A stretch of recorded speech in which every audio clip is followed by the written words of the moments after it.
오늘 제목은 깨어 기도하라 이런 제목입니다. 한번 따라서 할까요? 깨어 기도하라. 다시 한번 깨어 기도하라.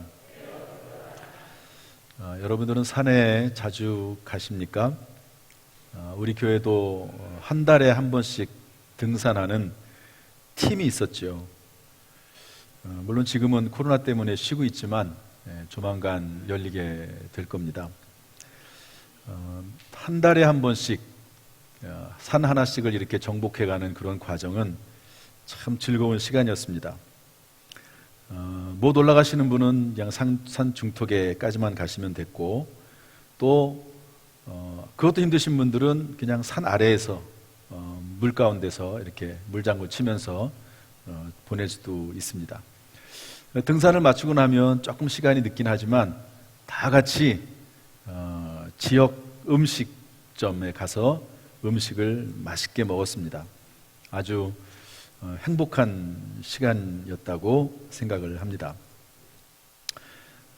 빨리 좀 열렸으면 좋겠는데 이게 잘 안 되는 것 같아요. 제가 우리 등산팀장한테 얘기해서 빨리 좀 등산 좀 했으면 좋겠다 그랬는데 영 반응이 없어요. 왜냐하면 본인도 이제 좀 어렵겠다 생각이 들기도 하고, 또 성도들도 같이 가시는 분들도 아직 심리적으로 마음의 허용이 잘 안 되는 것 같습니다. 잘 안 되는데 어쨌든 등산을 하는 것은 참 행복한 일이라고 봅니다. 제가 어떤 글에 보니까 어떤 분이 산에 가는 이유를 몇 가지를 써놨어요. 무엇보다도 산에 가는 이유는 건강에 유익하다. 여러분, 나이가 들수록 다리가 튼튼해야 되거든요. 건강에 있어서 다리가 아주 중요합니다. 다리가 약해가지고 걷지 못하면 그때부터는 건강 관리가 아예 안 됩니다.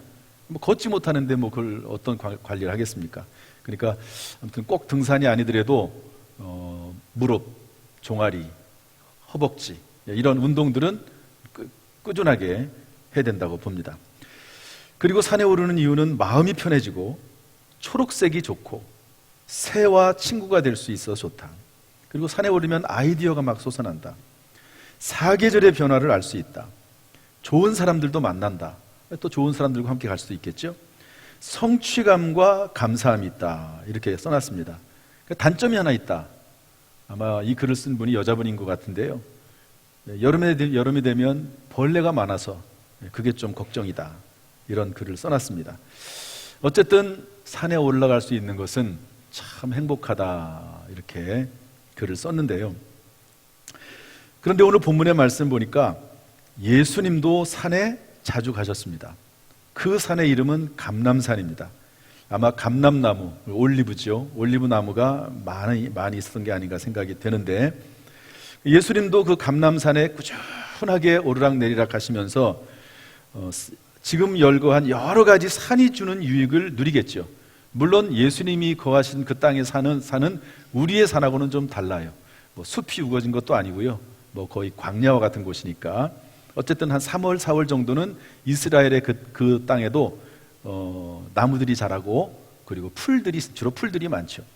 어쨌든 그런 유익을 누렸을 텐데, 예수님에게는 그 산에 오르시면서 한 가지 더 유익한 것이 있었습니다. 그것은 뭐냐면 산에 오르락 내리락 하시면서 또 특별히 예수님께서 기도하시는 장소가 있거든요. 그 장소에서 예수님께서는 하나님과 깊은 영적인 대화를 나눴습니다. 기도를 했다 하는 것이죠. 그래서 예수님에게 있어서 산은 기도의 장소였습니다. 오늘 본문의 말씀을 보면 예수님께서 십자가를 지시기 전에 감람산 겟세마네 동산에서, 감람산이 넓지 않겠습니까? 그런데 그 중에서 한 동산, 이 겟세마네 동산에서 기도하시는 내용이 나옵니다. 예수님께서 왜 기도했을까? 또 어떻게 기도했을까 하는 것을 이 시간에 배우고 또 느끼고 또 우리의 삶 속에 적용하는 그런 시간을 좀 가지려고 합니다. 첫 번째로 예수님은 왜 기도하셨을까? 또 우리는 왜 깨어서 기도해야 될까 하는 게 첫 번째 큰 내용입니다. 첫 번째, 왜 깨어 기도해야 되는가? 첫 번째 이유는 유혹과 시험에 빠지지 않기 위해서입니다. 우리 40절 말씀 다 같이 읽어보죠. 40절 다 같이 시작. 그곳 유혹에 빠지지 않게 기도하라 하시고, 예수님이 습관을 따라 감람산에서 기도하셨는데 하루는 제자들과 함께 올라가면서 제자들에게 뭐라고 부탁하냐면, 예수님은 조금 더 나아가서 기도하시는데 제자들에게 부탁하기를 유혹에 빠지지 않게 기도하라 말씀하십니다. 이 말씀은 깨어 기도하지 않으면 우리가 시험에 빠질 수 있음을 경고하는 말씀입니다. 우리는 깨어 기도함으로 유혹과 시험에 빠지지 않도록 애써야 되는 것이죠. 이와 관련해서 성경에서는 다윗의 이야기를 우리에게 중요하게 말씀하고 있는데요, 사무엘하 11장 2절 말씀을 다 같이 읽어보겠습니다. 시작. 저녁 때에 다윗이 그의 침상에서 일어나 왕궁 옥상에서 거닐다가 그곳에서 보니 한 여인이 목욕을 하는데 심히 아름다워 보이는지라. 여러분, 다윗이 자다가 침상에서 일어났습니다. 그런데 일어날 때가 언제라고 되어 있죠? 저녁 때입니다. 저녁 때. 여러분, 저녁 때는 침상에 들어가야 되나요? 아니면 침상에서 나와야 되나요?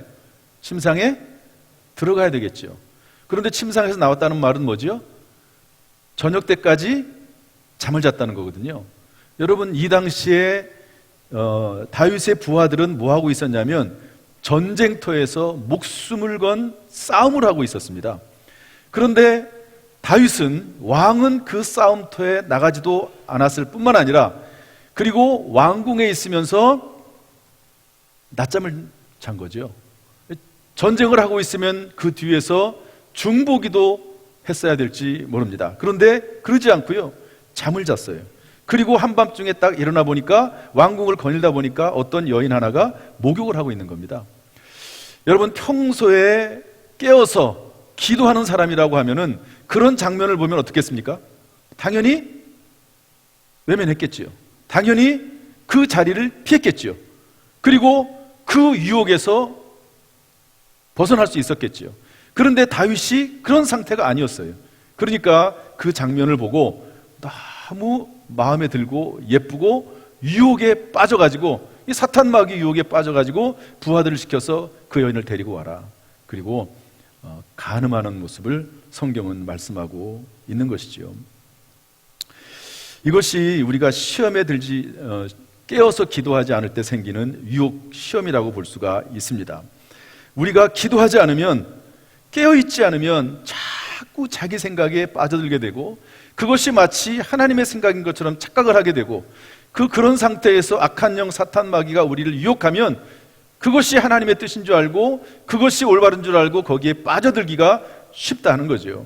그래서 늘 깨어 있어야 돼요. 깨어 있으면서 하나님께서 주시는 말씀을 들어야 되고, 기도하면서 하나님의 뜻이 무엇인지를 발견해야 되고, 기도하면서 잘못된 길로 가지 않는 것을 분별해내야 된다 하는 것을 말씀해주고 있는 것입니다.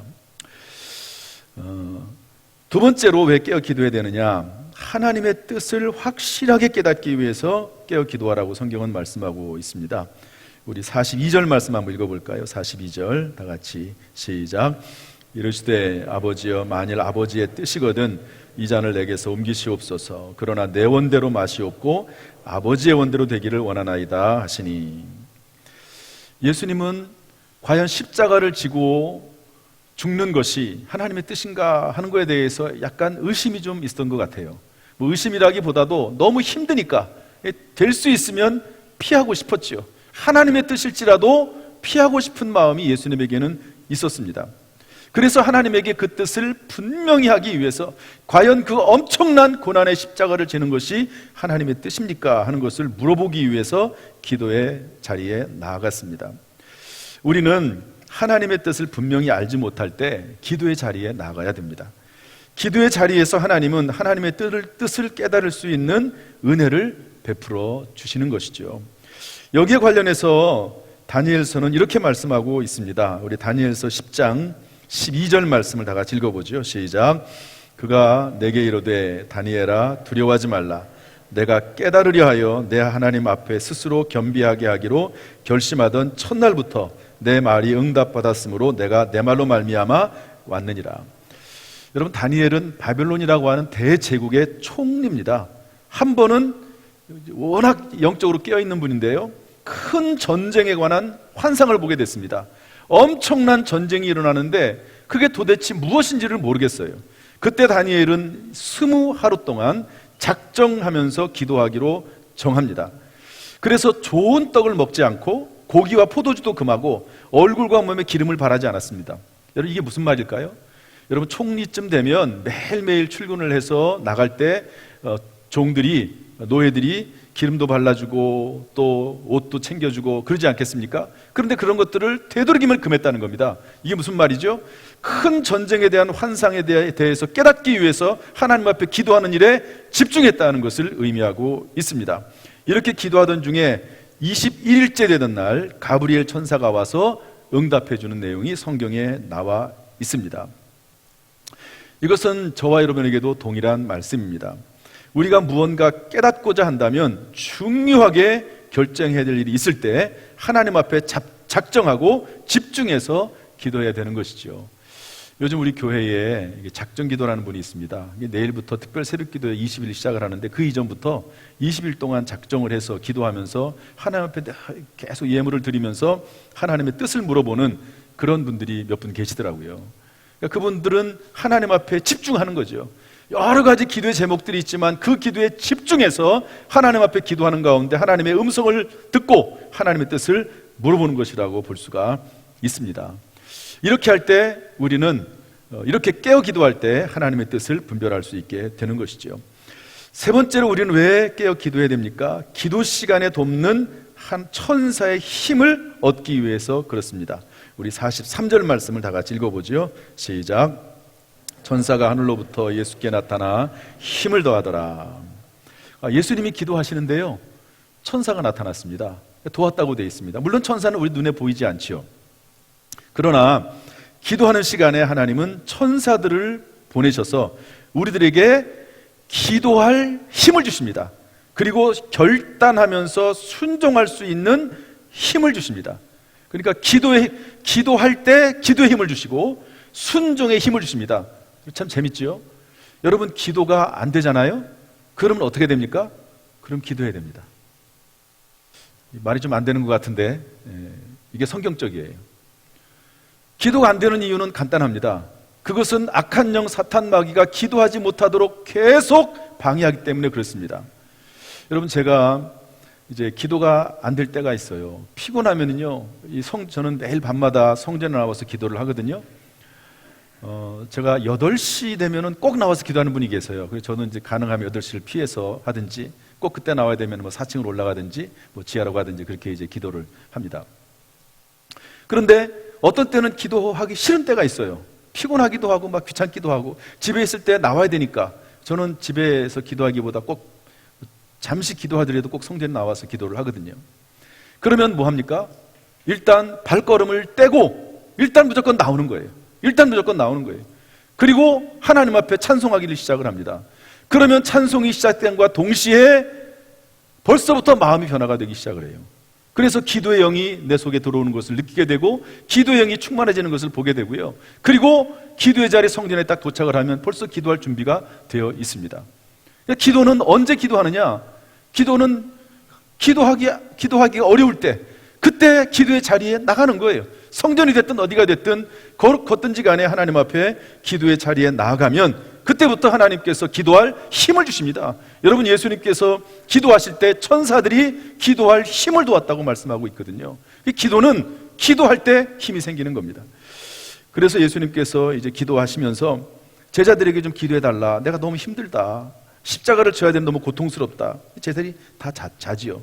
그런데 예수님께서 3번 기도하고 와가지고는 뭐라고 말씀하십니까? 마태복음 26장 46절에 보면 일어나라 함께 가자. 보라 나를 파는 자가 가까이 왔느니라. 그러면서 예수님께서 십자가를 지러 가십니다. 여러분, 이 모습은요, 여러분 기도하시기 전에 예수님은 어땠습니까? 내가 너무 근심이 되고 민망하여서 죽게 되었으니 좀 깨어 있어라. 그러면서 기도 부탁을 했거든요. 그 제자들이 얼마나 좀 이렇게 뺀질뺀질합니까? 잠잘 거 뻔히 알았다고 저는 생각을 해요. 그럼에도 불구하고 그 제자들에게 기도 부탁을 하셨는데 이제 3번 기도하고 나서는 확신과 담대함으로 가득 찬 모습으로 십자가를 지러 나가는 모습을 볼 수가 있습니다. 여러분, 기도는 기도를 시작할 때 그때부터 기도의 힘이 생기는 겁니다. 여러분, 그래서 요한 3서 1장 2절 말씀에 보면 이렇게 되어 있습니다. 영혼이 잘된 같이 범사가 잘되고 강건하기를 원하노라. 여러분, 어떠할 때 영혼이 잘 됩니까? 여러분, 기도할 때 우리 영혼이 잘 되죠. 기도하면 영혼이 잘 되고, 영혼이 잘 되면 그 시너지 효과로 범사가 잘 되고 생각과 몸도 건강해진다고 성경은 말씀하고 있습니다. 따라서 여러분, 깨어 기도하는 가운데 힘이 생기고 또 모든 일이 합력하여 선을 이루는 놀라운 역사가 일어나기를 주님의 이름으로 축원합니다. 두 번째로, 그럼 우리는 어떻게 기도해야 할까요? 예수님은 또 어떻게 기도했습니까? 예수님은 습관을 따라 기도했습니다. 우리 39절 말씀 다 같이 읽어보겠습니다. 39절 시작. 예수께서 나가사 습관을 따라 감람산에 가심에 제자들도 따라갔더니. 여러분, 예수님은 기도하는 선한 거룩한 습관이 있었습니다. 예수님은 늘 기도하시면서 하나님께 지혜와 능력을 받아 살아나가셨습니다. 따라서 우리의 인생을 위해서 가장 좋은 것이 있다고 하면 기도가 습관이 되는 것입니다.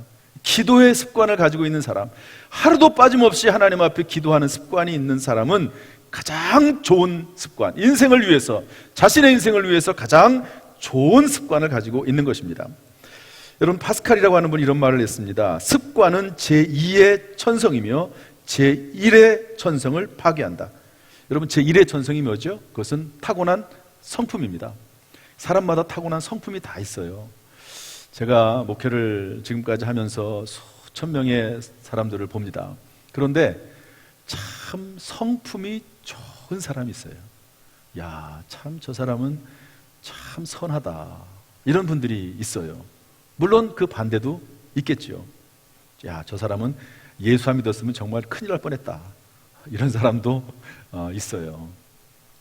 그런데 어쨌든 타고난 성품이 있습니다. 여러분, 자녀들이 결혼할 때 어떤 사람을 만나는 게 가장 좋으냐, 여러 가지 조건들이 있겠지만 사실은 가장 좋은 것은요, 성품이 좋은 사람들이에요. 성품이 좋은 사람. 어제 피아노 연주회를 갔습니다. 두 명이서, 한 피아노로 두 명이서 치고 네 명이서 치고, 아마 당진에서는 처음 있는 것 같은데요. 여러분, 피아노를 어떤 사람이 잘 칩니까? 열심히 노력하는 사람들이 잘 치지요.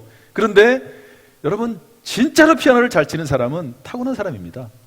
그래서 천재는, 어떤 사람이 천재입니까? 열심히 노력하는 사람을 천재라고 하지 않습니다. 천재는 타고난 사람을 천재라고 해요.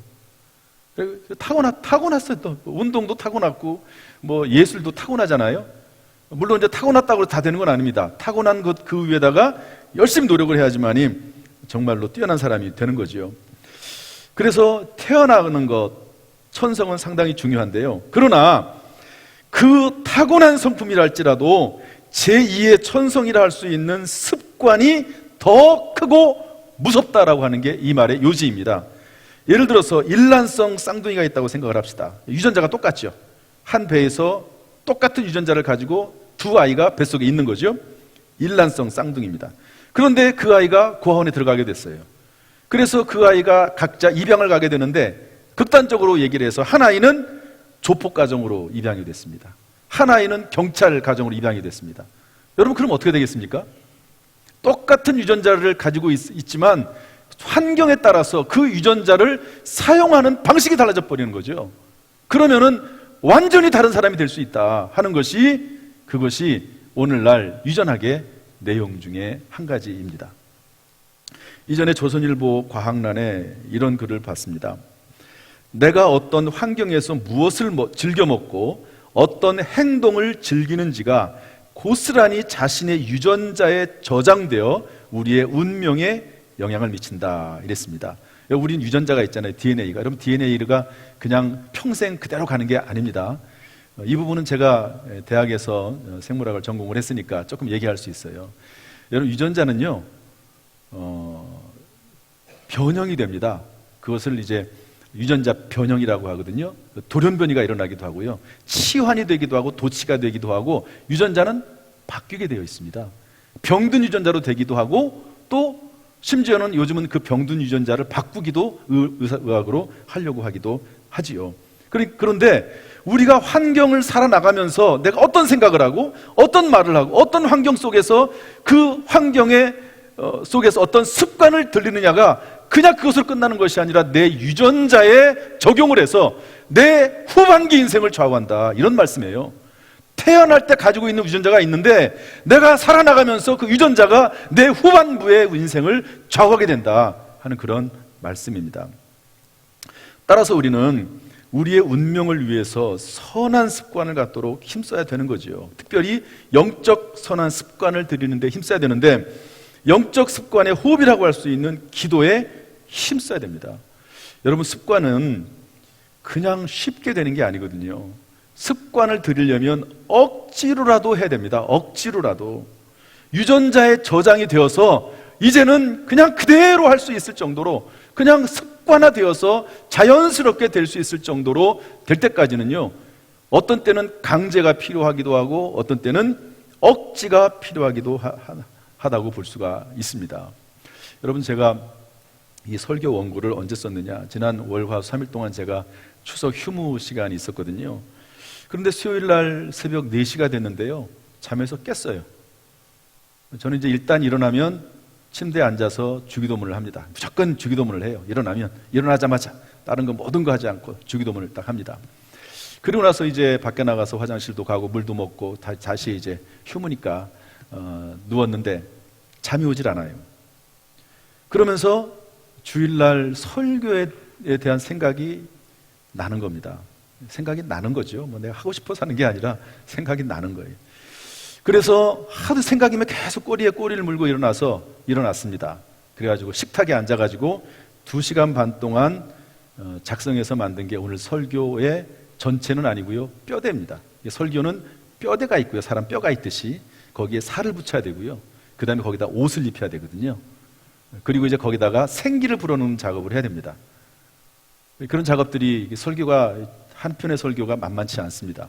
똑같은 원고를 가지고 설교를 해도 또 다른 생명력을 부어넣어야 되는 그런 과제가 또 남아 있습니다. 어쨌든 이렇게 해서 설교를 준비하게 되었는데요, 습관에서 나오는 거죠. 그 시간에 일어나는 습관 때문에 그렇습니다. 여러분, 우리가 기도도 마찬가지고요, 우리의 인생의 모든 선한, 내 인생에 있어서 가장 좋은 일은 좋은 습관을 들이는 일인데, 여러분, 바라기는 이번 특별 기도회가 기도의 유전자를 새롭게 형성하는 그런 귀한 기회가 될 수 있기를 주님의 이름으로 축복합니다. 몇 개가 더 남아있는데요, 여기까지 하겠습니다. 예수님은 무릎을 꿇고 기도했습니다. 이것은 하나님을 최대한 높이고 겸손하게, 그리고 주님의 뜻이 발견이 되면 순종하겠다는 마음으로 기도한 것을 말합니다. 44절에 보면은요, 힘쓰고 애써 더욱 간절히 기도했다고 되어 있습니다. 십자가 사명을 감당하기 전에 하나님 앞에 간절히 기도하는 거죠. 여러분, 크던 작던 저와 여러분도 하나님 주신 사명이 있는 줄로 믿습니다. 그 사명 감당하기 위해서 기도해야 될 줄로 믿습니다. 제가 우리 주부에도 기록했지만 우리 민족 시인 윤동주의 시를 하나 기록을 했습니다. 제목은 내 인생의 가을이 오면, 이런 제목이에요. 제가 어떤 분이 저에게 카톡으로 이걸 보내줬는데, 카톡으로 오는 내용들이 많습니다. 저에게 주중에 뭐 거의 대부분 이렇게 살펴보는데요. 어쨌든 이 내용이 오늘 설교와도 연결이 돼서 제가 읽어드릴 테니까 한번 잘 묵상하시면서 들어보시죠. 내 인생의 가을이 오면 나는 나에게 물어볼 이야기가 있습니다. 내 인생의 가을이 오면 나는 나에게 사람들을 사랑했느냐고 물을 것입니다. 그때 가벼운 마음으로 말할 수 있도록 나는 지금 많은 사람들을 사랑하겠습니다. 내 인생의 가을이 오면 나는 나에게 열심히 살았느냐고 물을 것입니다. 그때 자신 있게 말할 수 있도록 지금 맞이하고 있는 하루하루를 최선을 다해 살겠습니다. 내 인생의 가을이 오면 나는 나와 사람들에게 상처를 준 일이 없었냐고 물을 것입니다. 그때 기쁘게 대답할 수 있도록 내 삶의 날들을 기쁨으로 아름답게 가꾸어 가야겠습니다. 내 인생의 가을이 오면 나는 나에게 어떤 열매를 얼마만큼 맺었느냐고 물을 것입니다. 그때 자랑스럽게 말을 할 수 있도록 내 마음밭에 좋은 생각과 씨를 뿌려놓아 좋은 말과 좋은 행동의 열매를 부지런히 키워야겠습니다. 윤동주 시인의 시는 참 성경적인 것 같아요. 열매, 마음밭, 생각과 씨, 이런 말들은 성경에서 나온 단어거든요. 성경에서 영감을 얻지 않았을까, 그런 생각을 해봅니다. 이처럼 이 시가 참으로 아름답고 마음에 감동을 주는데, 그렇다면 어떻게 열매를 맺을 수 있을까? 어떻게 하면 상처를 극복하며 상처를 주고받지 않으며 살 수 있을까? 또 상처가 있다 할지라도 그것을 오히려 더 아름답게 승화시킬 수 있을까? 어떻게 사랑하며 살 수 있을까? 하는 것은 또 다른 영역이라고 봅니다. 이 시가 우리에게 도전을 주고 감동을 주지만, 그러나 실제로 이렇게 살아나갈 수 있느냐 하는 문제는 또 다른 영역이다 하는 것이죠. 제가 어느 기도원에 갔습니다. 그런데 그 기도원에 월간지가 나오는데요, 이런 글이 써 있더라고요. 한번 잘 들어보시죠. 누구나 할 수 있는 기도로 누구나 할 수 없는 일을 하게 됩니다. 눈물의 기도는 새로운 인생 스토리의 첫 문장이 됩니다. 아무리 분주해도 기도하면 기도 시간이 됩니다. 기도가 안 되는 것이 아니고 단지 기도하지 않는 것 뿐입니다. 그러므로 사랑하는 성도 여러분, 우리 모두가 기도의 자리에 나와서 기도는 기도함으로 시작이 됩니다. 나의 노력으로만이 아니라 하나님의 그 크신 은혜로 누구나 할 수 없는 일도 감당할 수 있는 저와 여러분 될 수 있기를 주님의 이름으로 축원합니다.